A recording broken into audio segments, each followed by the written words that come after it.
તો હવારના પોરમાં અમે જાગી ગયા અને આજે છે વિનાયક ચોથ એટલે અમારા ઘરે લાડવા બનવાના છે। પેલા ડબ્બામાં તેલ કાઢી લેવી। લાડવા બનાવવા માટે લોટ રેડી છે। પેલા આ શેપના લાડવા બનાવવા પડે, પછી એને તળી લેવાના, પછી ભાંગીને ભૂકો કરી નાખવાનો। બોલો, કાચું ધરાક અંદર તોબાકા મારવા માટે રેડી છે।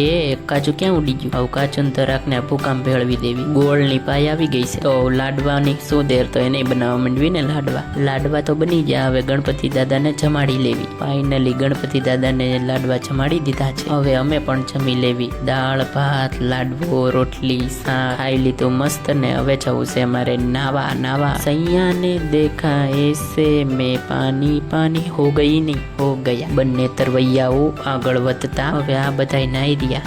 નાઈ લીધું છે ઘર ભેગું થાને ભાઈ। ઘરે જઈને હાંજ પડી ગઈ તો દાળ ભાત ખાઈને હુઈ ગયા, તો બાય। ત્યાં ફૂલ બ્લોગ જોવો હોય તો આપણે આ ચેનલને સબસ્ક્રાઇબ કરી લો।